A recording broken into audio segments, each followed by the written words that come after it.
Welcome back to Jitendra Arya classes. आज हम discuss करेंगे पॉलिटिकल साइंस का क्वेश्चन पेपर कि पॉलिटिकल साइंस का जो क्वेश्चन पेपर है वो किस फॉर्मेट में आता है, कितने मार्क्स का आता है और कितने आवर्स मिलते हैं। तो सबसे पहले हम देखते हैं पॉलिटिकल साइंस का क्वेश्चन पेपर का पेपर कोड क्या है। तो पेपर कोड आपका है 317 और आज हम डिस्कस कर रहे हैं सेट ए। तो पहले हम देखते हैं कि आपके जो क्वेश्चन पेपर है उसमें कितने क्वेश्चंस आते हैं। तो आपके इस क्वेश्चन पेपर में आ रहे हैं 26 क्वेश्चंस और इसमें है आपके सेक्शन ए और सेक्शन बी डिवाइडेड है। तो सेक्शन ए में 20 क्वेश्चंस हैं और सेक्शन बी में 6 क्वेश्चंस हैं। तो हम चलते हैं अब अपने क्वेश्चन पेपर पे कि क्वेश्चन पेपर में कितने मार्क्स का है और कितने टाइम मिलता है। तो सबसे पहले हम देखते हैं कि क्वेश्चन पेपर है आपका मैक्सिमम 100 मार्क्स यानी 100 मार्क्स का क्वेश्चन पेपर है। आपको मिल रहे हैं 3 आवर्स। अब आपको ये जानना होगा कि 100 में से कितने पासिंग मार्क्स चाहिए। तो 100 में से आपको चाहिए 33 पासिंग मार्क्स पॉलिटिकल साइंस के क्वेश्चन पेपर में। तो अब हम देखते हैं, मैंने डिस्कस किया था section A and section B है आपका। तो पहले हम देखते हैं सेक्शन ए कि सेक्शन ए में कितने मार्क्स के क्वेश्चंस हैं। तो सबसे पहले देखते हैं कि हमारे क्वेश्चन जो हमारे सेक्शन ए और सेक्शन बी है उनमें कितने कितने मार्क्स के क्वेश्चंस आए हुए हैं। तो पहले देखिए, पहले हैं 2 मार्क्स के क्वेश्चंस, फिर है आपके 5 मार्क्स के क्वेश्चंस और फिर आ रहे हैं आपके 8 मार्क्स के क्वेश्चंस, यानी 2, 5 और 8 आपके ये मार्क्स के क्वेश्चंस। अब देखते हैं हम पहले 2 मार्क्स के कितने क्वेश्चंस हैं। तो सबसे पहले स्टार्ट करते हैं क्वेश्चन 1 से। तो आपके क्वेश्चन 1 से लेके क्वेश्चन 9 तक आपके आ रहे हैं 2 मार्क्स के क्वेश्चंस, यानी आपके 1 से लेके 9 तक कितने मार्क्स है, 2 मार्क्स के क्वेश्चंस हैं। तो हम चलते हैं पहले क्वेश्चन नंबर 1 पे। तो सबसे पहले क्वेश्चन नंबर 1 क्या कहता है। क्वेश्चन नंबर 1 बोल रहा है explain the meaning of political science, मतलब राजनीतिक विज्ञान का अर्थ स्पष्ट कीजिए। यानी 2 मार्क्स का यानी आपको पॉलिटिकल साइंस की डेफिनेशन लिखनी पड़ेगी कि पॉलिटिकल साइंस होता क्या है। तो पॉलिटिकल साइंस हेल्प करता है हमारी स्टडी करने में पॉलिटिकल चीज़ें और हर चीज़ हमारे जो स्टेट में क्या चल रहा है पॉलिटिकल साइंस इन चीज़ों में हेल्प करता है। तो हमें ये लिखना है कि पॉलिटिकल साइंस किस चीज़ में हेल्प करता है, हमारा स्टडी हेल्प करता है। हमें पॉलिटिक्स पता होनी चाहिए, इंडिया में क्या चल रहा है वो सब कुछ पॉलिटिकल साइंस में ही अंडर आता है। क्या लॉज है ये सब कुछ पॉलिटिकल साइंस में आता है। तो आपको ये लिखना है। ये आपका 2 मार्क्स का क्वेश्चन है। सेकेंड है why can UN not be called a state, मतलब हमारे यूनाइटेड नेशन जो है वो स्टेट क्यों नहीं है, उसे आपको एक्सप्लेन करना है। तो आपको ये लिखना है यूनाइटेड नेशन जो है ना हमारी स्टेट है ना गवर्नमेंट है, वो क्यों नहीं है, वो अलग ही स्टेट है, वो अलग ही अपने नियम वगैरह लागू करता है। तो आपको इसमें ये चीज़ें लिखनी है। 2 मार्क्स का क्वेश्चन है ये। फिर हम चलते हैं क्वेश्चन नंबर 3 पे कि क्वेश्चन नंबर 3 क्या कह रहा है। तो क्वेश्चन नंबर 3 है in which year was the constituent assembly constituted and how many member did it have after partition of India, यानी संविधान सभा का गठन किस वर्ष हुआ, यानी ईयर बताना है और भारत के विभाजन के बाद इसके कितने सदस्य थे। मतलब कि जो आपका संविधान सभा का गठन किस वक्त, कॉन्स्टिट्यूशन असेंबली किस ईयर में हुई थी, आपको ईयर बताना है और कितने मेंबर्स थे उसके बाद, तो आपको मेंबर्स बताने हैं। ये आपका 2 मार्क्स का क्वेश्चन है। अब चलते हैं हम क्वेश्चन नंबर 4 पे। क्वेश्चन नंबर 4 है explain any 2 qualification required for appointment as governor, मतलब हमें ऐसी कौन सी 2 क्वालिफिकेशन होनी चाहिए जो हम गवर्नमेंट के लिए अपॉइंट कर सकते हैं। तो आपके यहाँ पे राज्यपाल की नियुक्ति के लिए आवश्यक कोई 2 योग्यताएं स्पष्ट कीजिए। तो आपको यहाँ पे बतानी है कि गवर्नर के लिए अपॉइंट करना है तो आपको क्या 2 क्वालिफिकेशन होनी चाहिए।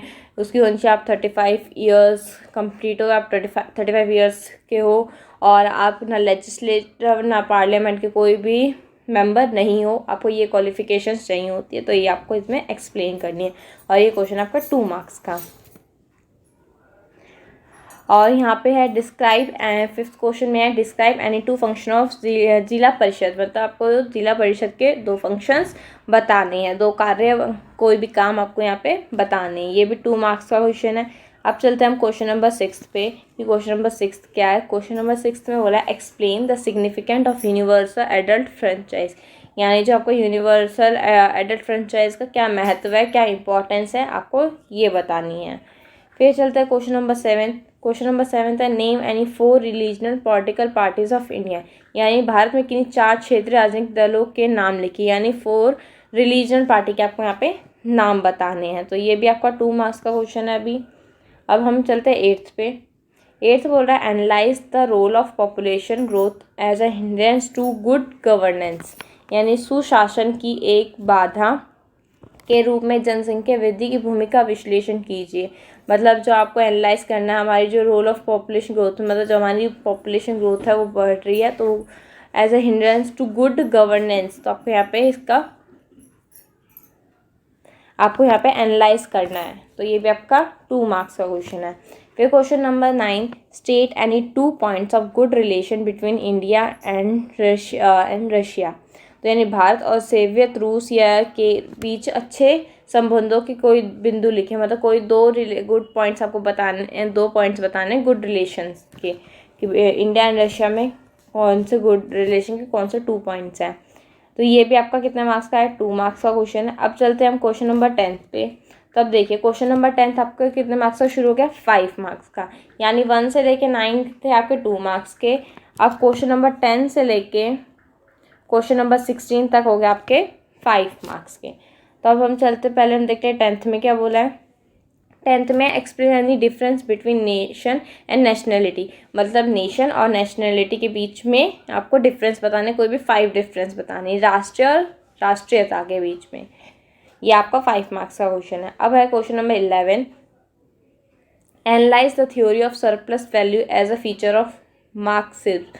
तो यहाँ मार्क्सवाद के अतिरिक्त मूल्य के सिद्धांतों का विश्लेषण कीजिए, यानी आपको यहाँ पे थ्योरी सरप्लस के फीचर्स बताने हैं, सरप्लस वैल्यू के फीचर्स। ये आपका 5 मार्क्स का क्वेश्चन है। अब क्वेश्चन नंबर चलते हैं हम 12th पे। Describe any 5 fundamental rights. तो हमारी 5 कॉन्स्टिट्यूएंट में हमारे जो हैं 5 फंडामेंटल राइट्स हैं, तो आपको 5 फंडामेंटल राइट्स यहाँ पे डिस्क्राइब करनी है, कि जैसे हमें right to vote, right to speech, ऐसे करके आपको 5 फंडामेंटल राइट्स डिस्क्राइब करनी है। फिर चलते हैं हम क्वेश्चन नंबर 13 पे, कि क्वेश्चन नंबर 13 क्या है। क्वेश्चन नंबर 13 है describe any 5 function of the state legislative assembly, यानी जो हमारी स्टेट लेजिस्लेटिव असेंबली है उसके आपको कोई 5 फंक्शंस आपको डिस्क्राइब करने हैं। 5 मार्क्स का क्वेश्चन है, तो यहाँ भी 5 फंक्शंस दिए ना, हर एक फंक्शन का 1 मार्क्स है आपको यहाँ पे। फिर 14 क्वेश्चन है analyse the role of caste in India society, मतलब जो हमारी कास्ट है उसका क्या रोल है इंडियन सोसाइटी में, वो आपको यहाँ पे एक्सप्लेन करना है। अब चलते हैं हम क्वेश्चन नंबर 5 पे। क्वेश्चन नंबर 15 क्या है, analyse the policy of non alignment as a important feature of India foreign policy.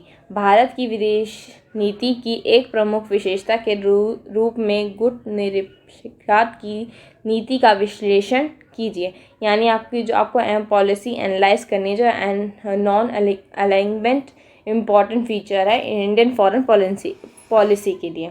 ये आपका 5 मार्क्स का क्वेश्चन है। फिर हम चलते हैं क्वेश्चन नंबर 16 पे। Suggest any 2 measures and methods to reduce tension between India and Pakistan, मतलब आपको कोई 2 मेजर्स या 2 मेथड बताने हैं जब हम अपने इंडिया और पाकिस्तान के बीच में जो टेंशन है उसे रिड्यूस कर सकें।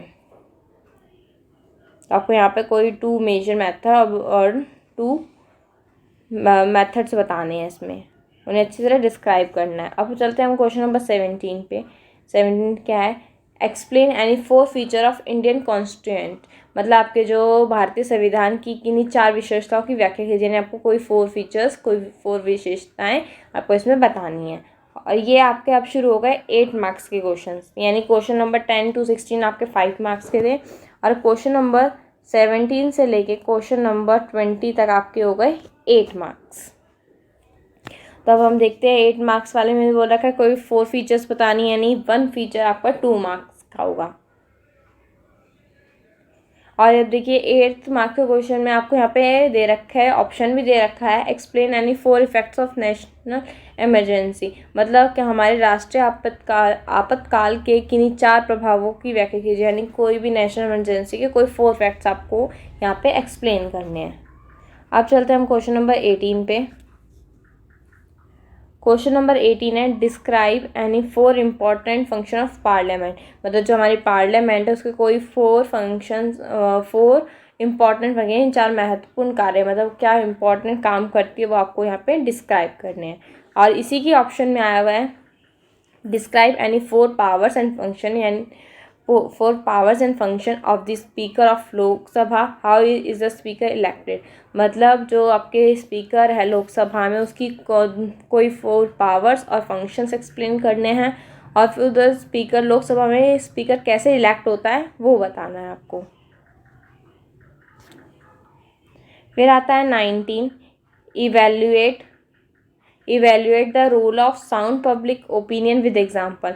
मतलब जो साउंड पब्लिक ओपिनियन है यानी स्वस्थ जनमत की भूमिका उदाहरण द्वारा मूल्यांकन कीजिए। मतलब कि आपको रोल इवेल्युएट यानी रोल एक्सप्लेन करना है, जो साउंड पब्लिक ओपिनियन का होता है उसका क्या रोल होता है वो आपको एक्सप्लेन करना है विद एग्जाम्पल। इसी के ऑप्शन में आपको आया है analyse any 4 hindrance in the formation of sound public opinion. स्वस्थ जनमत निर्माण की किन्हीं 4 बाधाओं का विश्लेषण कीजिए। तो आपको ये करना है, ये इसके ऑप्शन में है। अब चलते हैं हम क्वेश्चन नंबर 20 पे। Explain any 4 environmental problem with example. मतलब कि कोई 4 एनवायरमेंटल प्रॉब्लम्स बतानी है आपको एग्जाम्पल के साथ, यानी पर्यावरण संबंधित किन्हीं 4 समस्या। मतलब जो हमारे पर्यावरण से संबंधित कोई भी 4 समस्याओं को आपको बताना है और उसे एक्सप्लेन करना है, और उसके उदाहरण यानी एग्जाम्पल्स भी आपको बताने हैं। इसी के ऑप्शन में भी आपके explain the role of national human right commission in India. मतलब जो हमारा नेशनल ह्यूमन राइट कमीशन है वो इंडिया में, उसका क्या रोल है आपको ये एक्सप्लेन करना है। ये भी 8 मार्क्स का क्वेश्चन है। अब हम आगे चलते हैं। अब देखिए 20 तक के 8 मार्क्स के क्वेश्चन हो गए। अब हमारा है सेक्शन बी, यानी हमारा सेक्शन ए कंप्लीट हो गया। अब आपका है सेक्शन बी। सेक्शन बी में आपके 2 ऑप्शन है, ऑप्शन 1 एंड ऑप्शन 2। तो पहले ऑप्शन में आपको दे रखा है world order the end the United nation, यानी विश्व व्यवस्था और संयुक्त राष्ट्र है। और ऑप्शन 2 में आपको दे रखे है भारत के प्रशासनिक व्यवस्था यानी एडमिनिस्ट्रेटिव सिस्टम इन इंडिया। आपको इन दोनों में से करना होता है। तो आपका सबसे पहला है 21 describe any 2 positive effect of globalisation. मतलब जो आपके वैश्वीकरण के कोई 2 पॉजिटिव इफेक्ट आपको यहाँ पे एक्सप्लेन करने हैं, और ये 2 मार्क्स का है। फिर 22 है explain any 2 disarmaments activities of the United Nation with example, यानी संयुक्त राष्ट्र की निरस्त्रीकरण की किन्हीं 2 गतिविधियों के उदाहरण देकर व्याख्या करनी है। तो ये आपको कितने मार्क्स का क्वेश्चन है? 5 मार्क्स का क्वेश्चन है। अब हम चलते हैं क्वेश्चन नंबर 23 पे। क्वेश्चन नंबर 23 है explain any 4 development assistance activities undertaken by the UNDP, यानी संयुक्त राष्ट्र विकास कार्यक्रम द्वारा प्रारंभिक की गई किन्हीं 4 विकास सहायक गतिविधियों की व्याख्या कीजिए। यानी आपको कोई भी 4 डेवलपमेंट बतानी है जो एक्टिविटी ये UNDP के अंडर है। और इसी के ऑप्शन में ये 8 मार्क्स का क्वेश्चन है, इसलिए इसी के ऑप्शन में है explain any 4 objective of United nation, यानी कोई भी 4 ऑब्जेक्टिव आपको यूनाइटेड नेशन की एक्सप्लेन करनी है, यानी क्या उसके उद्देश्य हैं वो आपको यहाँ पे एक्सप्लेन करने हैं। अब ऑप्शन 2 डिस्कस करते हैं। ऑप्शन 2 में भी 21 क्वेश्चन दे रखा है describe any 2 important function of cabinet secretariat, यानी आपके जो कैबिनेट सेक्रेटरीट है उसकी 2 कोई भी इम्पॉर्टेंट फंक्शंस आपको, यानी कोई भी 2 महत्वपूर्ण कार्य आपको बताने के वो क्या करते हैं, वो 2 मार्क्स का है। फिर चलते हैं क्वेश्चन नंबर 22 पे। Explain the concept and meaning of committed bureaucracy, यानी जो आपका कॉन्सेप्ट है आपको कॉन्सेप्ट और मीनिंग एक्सप्लेन करना है प्रतिबंधित नौकरशाही की। ये आपका 5 मार्क्स का क्वेश्चन है। 23 दे रखा है explain any 4 provision of the constitution that ensure the independence of United public service commission, यानी आपको यहाँ पे 4 प्रोविज़न एक्सप्लेन करनी है जो इंश्योर करता है कि independence of the union public service commission, यानी संघीय लोक सेवा आयोग की संतता को सुनिश्चित करने के लिए संविधान की वर्णित किन्हीं 4 प्रावधानों की व्याख्या कीजिए। आप देखिए, ये आपका 8 मार्क्स का है, तो ये आपके यहाँ पे इसमें ऑप्शन भी आई हुई है। Explain the different instruments available for redressal of grievances in India, यानी भारत में शिकायतों के निवारण हेतु उपलब्ध विभिन्न साधनों या उपायों की व्याख्या कीजिए। ये आपका 8 मार्क्स का क्वेश्चन है। आपने देखा होगा कि 8 मार्क्स के जो क्वेश्चंस हैं उनमें आपको क्या मिल रही है, ऑप्शंस मिल रही है, यानी आपके जितने भी 8 मार्क्स के क्वेश्चंस आएंगे उसमें आपको ऑप्शंस मिलेंगी। तो और 2 और 5 मार्क्स के क्वेश्चन में आपको ऑप्शन नहीं थी, यानी सिर्फ 8 मार्क्स के क्वेश्चन में ही आपको ऑप्शंस मिलेंगी। और यहाँ पे काफ़ी ऐसे थे जिनमें आपको पॉइंट्स डिस्क्राइब करने थे, किसी में 5 पॉइंट्स तो किसी में 2 point.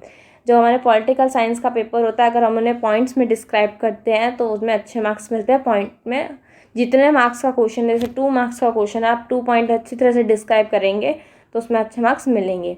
Thank you so much for watching video.